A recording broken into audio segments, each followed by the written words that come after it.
Je suis Claude Vérité, vous me connaissez ou pas. Le parcours, vous savez, le parcours. Tout d'abord, il faut préciser que mon père avait imaginé, trouvé et surtout aimé l'art primitif.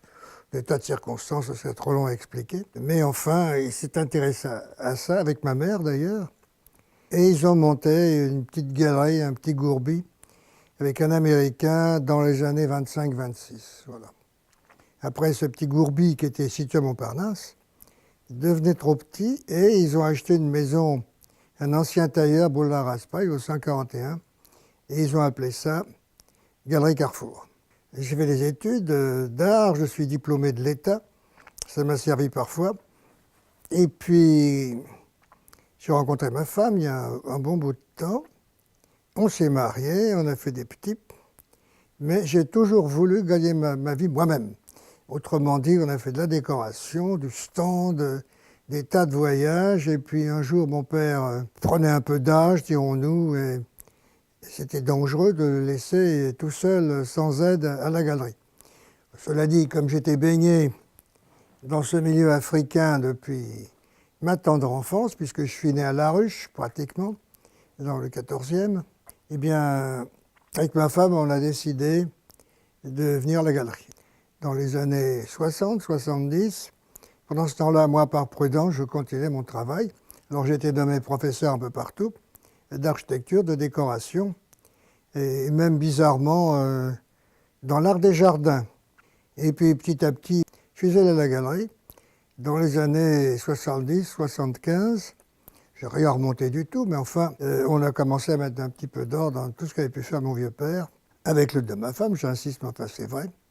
On s'est attaché à la clientèle américaine, qui d'ailleurs nous connaissait un petit peu par des bouquins, des expositions qu'on a fait un peu partout. Quand Picasso achetait des trucs chez nous, il allait chez lui et il mettait les objets dans un coin pour pas que ses copains voient les mêmes objets et fassent aussi des Picasso selon l'influence. Alors on a connu Vlaminck, bien sûr. J'ai cédé il n'y a pas si longtemps à Linteau, Nouvelle-Irlande. On a connu ils sont pratiquement tous venus.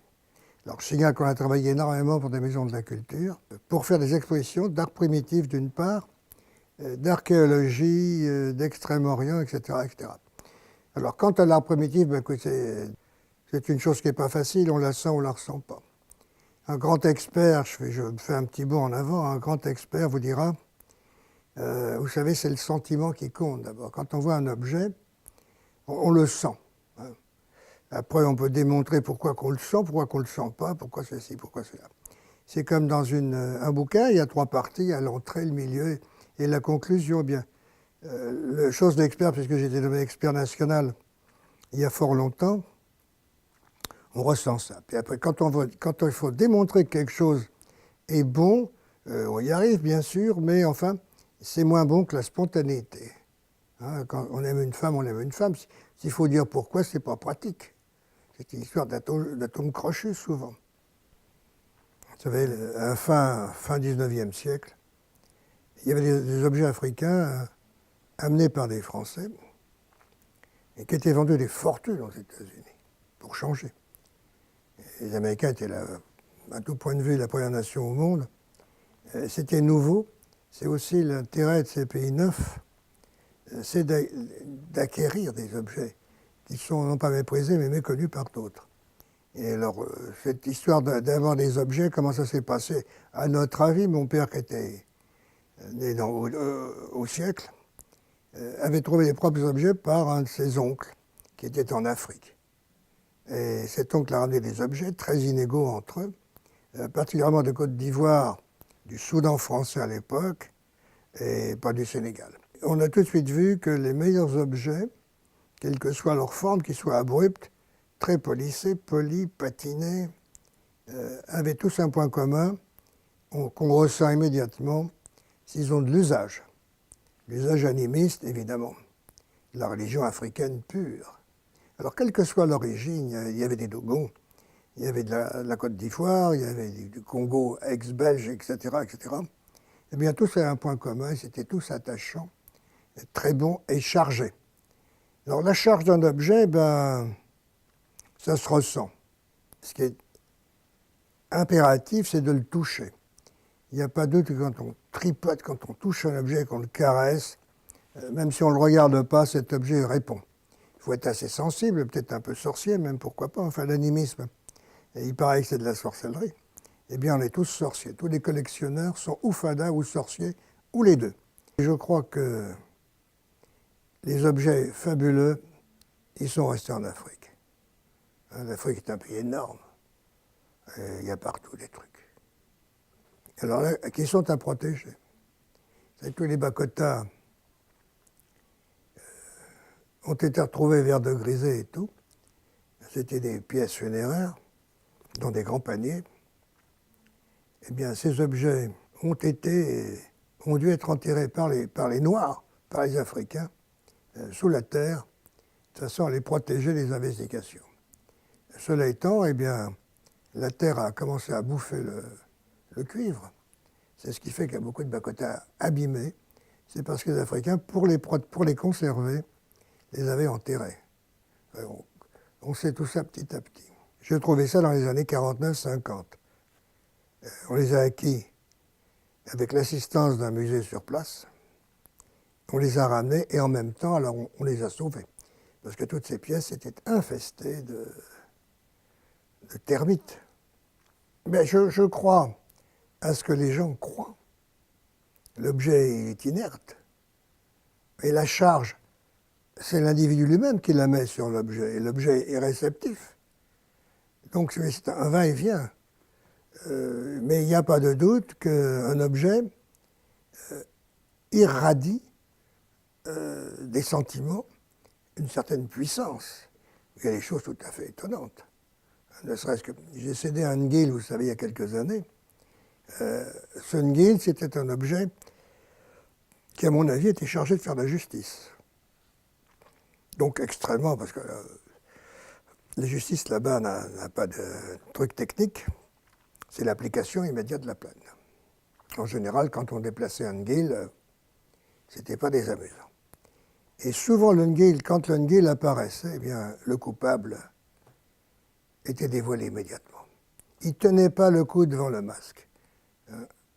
Je suis parfois du sauvé d'avis, la plupart du temps, le Ngil disait hop, comme dans les cercles romains. Alors là, il n'y a pas de doute qu'il y a quelque chose qui se passe. C'est la croyance, une fois de plus, qu'on admet, qu'on met au sein d'un être humain ou d'un groupe d'êtres humains. Il n'y a pas de doute que si tout un village est réuni pour des danses rituelles, c'est l'envoûtement qui commence. Autour d'eux, plusieurs objets. Et puis, puisqu'on parle de ça, il y a aussi des castes en art africain. Il y a des castes féminins, des castes d'hommes. La plupart du temps, ce sont des castes d'ailleurs bénéfiques. L'art africain n'est pas maléfique du tout. L'histoire du sorcier, c'est un type qui jette des sorts et qui prend du fric aux Africains. Mais la plupart du temps, la croyance, c'est dans les ancêtres, toutes les figures que l'on voit sont des figures d'ancêtres, avec le respect qu'il aurait dû. Et puis, il y a aussi la maternité, la fécondité. Ça, c'est quelque chose pour eux de très, très important. Et puis, enfin, la dernière, c'est la survie, qui a un rapport avec, évidemment, les cultes des ancêtres. Mais je suis convaincu que, quelque part, en eux-mêmes, ils ont d'autres croyances, qui sont parfois monothéistes, d'ailleurs, plus européens. Savoir si c'est meilleur, ça, je ne sais pas. Alors l'archéologie méditerranéenne, qui m'a intéressé pendant un certain temps, c'est très vaste. Vous voyez la Méditerranée. Ça va évidemment, si on remonte le temps de 4000 ans avant Jésus-Christ, chez les Égyptiens, à plus du Moyen-Orient. Après, il y a eu la Grèce, les îles grecques, et on finit par Rome. Alors là, c'était plus facile, ça correspondait un petit peu à la mentalité européenne de toute l'Europe. Alors ces objets ont été amenés il y a très longtemps, ne serait-ce que la Vénus de Milo, qui a été sauvée des eaux il y a un siècle pratiquement, ont été tirés. Et ça, il faut tirer un coup de chapeau. Et alors à l'époque, il y a des gens de musée qui s'acharnaient à traduire des textes, à comprendre et tout. Là, ils ont fait un boulot remarquable. Il est évident maintenant que s'il y a des fouilles clandestines dans ces pays méditerranéens, il faut empêcher ça à tout prix. Quand ce sont des pillages récents, quand c'est le personnel du musée qui parfois peut les céder, ça, il faut empêcher ça, et restituer contre garantie, bien sûr, ces objets au pays d'où ils proviennent, en demandant toutefois eux-mêmes comment ils les sont procurés. Il n'y a pas de doute que des fouilles actuelles, disons des fouilles qui aient plus d'un quart de siècle quand même, où les objets ont été carrément pillés. D'ailleurs, il y a pas mal de marchands à Paris qui ont fait de la tôle. Moi, je crois surtout qu'ils savaient ce qu'ils faisaient, et ça, c'est pas bien. Le bon marchand, c'est celui, il y en a de très bons, il n'y a pas que des voleurs, loin de là, discerne un objet et l'aime. Alors, au point de vue valeur, l'objet qui a servi, qui est par conséquent, on peut dire, dans les années 20-30 à peu près, après, c'est discutable, tous ces objets n'ont pas de prix maintenant. Donc, sous réserve de vérification, on doit restituer les objets s'ils ont été acquis d'une manière frauduleuse. Pour l'art primitif, il faut évidemment avoir le pédigré même de l'objet.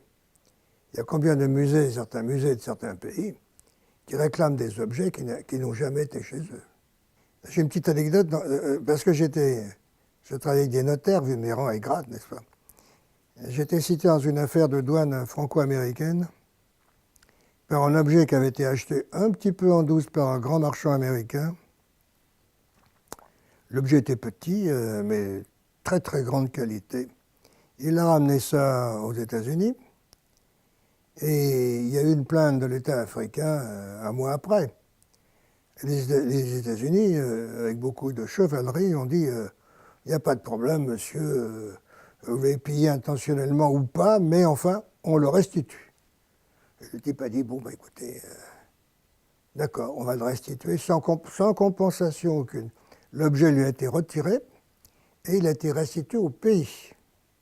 Eh bien, très, très, très bizarrement, 6 mois après, l'objet était à New York, chez le même bonhomme. Il l'avait tout simplement racheté. Alors, les Américains sont intervenus en disant, mais attention, la prochaine fois, c'est de la tôle. Vous avez fait 2 fois, vous avez sorti illicitement un objet, c'est scandaleux. Et le type a dit, mais écoutez, ils me l'ont revendu, et c'est l'État qui me l'a revendu, l'État africain. Ah, mais vous savez, allez hop, on le ramène. Et l'objet a été revendu une 3e fois, mais là, on ne sait pas ce qu'il est devenu. Alors, il y a des collections un petit peu secrètes, tout à fait étonnantes. Il n'y a pas longtemps, j'étais en Chine, dans un musée, un des conservateurs de Chine, je ne dirais pas la ville, une petite ville avec 20 millions d'habitants, j'ai carrément vu qu'il me proposait des objets dans une vitrine. C'est-à-dire on peut toucher aussi l'existence de faux. Plus un objet a de la valeur, plus il y a de faux. Et on peut estimer qu'actuellement, en archéologie, puisque nous en parlions, il y a un pourcentage énorme d'objets faux. Quand vous copiez un objet africain, c'est une copie, et puis ça se voit. Mais l'archéologie, d'où qu'elle soit, il y a une tendance à vouloir faire l'imitation maximum d'un objet ancien. Donc là, il y a vol, etc., etc. Et je crois qu'on fouillerait un petit peu les musées, sans parler des batailles d'experts qui ne peuvent pas s'entendre selon le prix où ils sont payés. Il y a beaucoup d'objets douteux. Donc là, les Blancs, comme on les appelait à l'époque, ont fait du bon boulot parce que quand ils aimaient leurs pièces, il y a eu une sauvegarde immédiate. Et la plupart des objets que vous voyez, il y a un degré de restauration. La restauration, j'en ai connu beaucoup de restaurateurs, tous de braves gens qui étaient des connaisseurs fabuleux. Quand ils prenaient un objet, ils voyaient s'il avait été cassé, remis en place et tout et tout. Et en général, le bon restaurateur vous dit qu'est-ce que tu veux, une réparation invisible ou alors un peu visible. Alors il y a un degré évidemment dans la restauration. Il faut savoir si on refait une jambe complètement ou si on laisse en l'état. À partir d'un certain degré, trop de restauration minore l'intérêt de l'objet. D'importance, techniquement, ce sont les objets cassés avec des réparations indigènes. Réparation indigène, ça veut dire qu'avec un fer rougi, ils faisaient des trous et ils mettaient des lanières pour réparer l'objet. C'était une preuve d'attachement également d'ancienneté. Il m'est arrivé de céder des gazelles bourrées de ferraille forgée en forme de fer à cheval, et les gars enfonçaient ça rouge, évidemment, pour ne pas casser le bois, pour réparer des objets. Et ça, c'est très attachant de voir que les Africains eux-mêmes conservaient leurs objets. Malheureusement, ils ne pouvaient rien faire contre la destruction des termites. Un objet n'a pas de prix si il est beau d'abord, hein, on ne peut pas exclure la beauté, qu'elle soit sous quelle forme quelconque, et puis aussi et surtout sa possibilité de plaire à tout le monde. Alors ces pièces n'ont pas de prix. Par contre, toutes les pièces moyennes, eh bien, le prix a considérablement baissé, la valeur estimative. Ces gens, pensant faire une affaire, se mordent les doigts maintenant parce que ça ne vaut pas grand-chose. Un marchand doit connaître les objets par la durée. Hein. Un bon marchand, on peut imaginer que c'est quand même une galerie avec à sa tête. Un marchand, il faut très longtemps. Une bonne galerie, si on veut, qui ait un nom de notoriété et de référence, doit avoir au minimum une dizaine d'années. C'est rassurant, le type a tenu 10 ans, il n'a pas fait de vol, il n'a pas commis trop de bêtises. Alors, il y a donc une question de durée. Ensuite, d'amour pour un objet motivé par une connaissance. N'importe quel marchand ou intéressé par l'Africain est capable de faire des milliers de kilomètres parce qu'il a un document, il veut le voir. Moi-même, quand j'ai acheté des pièces, ça m'est arrivé fréquemment, plusieurs centaines de fois. J'avais une femme très tolérante qui me disait « mais des trucs comme ça, on en a déjà 10, on en a 100 ». Et j'avais qu'une réponse à lui faire « oui, mais celui-là, je ne l'ai pas ». Puis d'ailleurs, j'ai mis plus de 60 ans à remettre de côté cet objet. Donc si on fait le total par 60 ans, j'ai pas mis des fortunes dedans.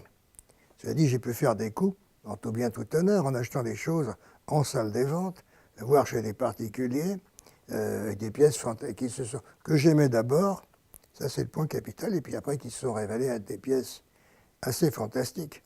Il y a des objets qui sont sacrés, un premier objet, une époque, une contemplation spéciale, et puis un amour pour l'objet qui fait qu'on commence à comprendre pourquoi il y a des mastabas, parce que il est possible qu'un défunt veuille avoir autour de lui, sans être pharaonique pour les des tas d'objets à lui. Et les objets, on ne peut pas s'en séparer, ils font partie d'un bonhomme, ou d'une bonne femme, bien évidemment. C'est plus fort que soi. J'ai quelques objets, j'ai tout vendu, mais enfin, sauf quelques-uns. Et ceux-là, c'est très difficile de s'en séparer. Alors, c'est un petit peu comment dirais-je, la définition du collectionneur. C'est un fada de grande qualité, et c'est peut-être un découvreur aussi, et qu'ont les problèmes de tous les collectionneurs, c'est-à-dire de protéger les objets. Il y a une question d'entretien, on en parlera ou pas, de soclage, de présentation. Tous ces gens, disais-je, ont le mérite de protéger les objets sans tellement de but lucratif. Cela iront loin. Quant au reste, eh bien, vous savez, quand on va les prix dans la salle des ventes, deux objets identiques, absolument, ou faux tous les deux, ou bons tous les deux, il y en a qui fera 10 et l'autre 100. Alors il y a des meutes dans les salles des ventes, je souhaite que ça dure, mais enfin j'ai l'impression qu'il va y avoir de sacrés bouillons, comme on dit chez nous, pour des gens qui veulent aller trop vite. Et tous ces collectionneurs qui veulent immédiatement reprendre de l'argent, ça devient de pseudo-marchands, et la plupart du temps, maintenant, c'est ce qui existe. Alors il faudrait que le jeune collectionneur, celui qui va remplacer tout ça, soit pur. Il faut une grande pureté pour ça. Tout le restant, vous savez, ça va. Il y en a trop. Il y aura bientôt plus d'expositions. Vous avez vu l'autre jour le Parcours des Mondes, sans doute. Je ne sais pas, 40 galeries. Comment voulez-vous que ce soit absorbé? C'est pas possible. Il y a beaucoup de gens qui vont s'épuiser dans les galeries et beaucoup de galeries qui vont s'épuiser dans les collections. Il n'y a plus de pièces. Les pièces, j'entends, de grande qualité. L'objet maintenant doit être certifié. non seulement par des experts, mais un objet avec son pédigré, ça veut dire c'est reconnu qu'il a été publié dans plusieurs bouquins, qu'il a fait plusieurs expositions, qu'il a figuré dans des manifestations. Voilà. Et ça, vous ne pouvez pas céder une pièce réputée fabuleuse sans avoir un pédigré. Ancienne collection, vérité. C'est quand même une garantie. Et c'est valable pour n'importe quoi. Donc n'achetez pas quelque chose à un prix fabuleux, pourquoi pas, mais vous êtes en devoir de demander des garanties. Au contraire, pour la personne qui vous le vend, c'est elle-même une contre-garantie. Mais tous les objets qu'on peut toucher, c'est très dangereux. Vous commencez par un, et puis vous finissez par être encombré de toutes les manières. Voilà un petit peu le parcours. Pas toujours facile, hein, mais il y a eu des gestes assez extraordinaires.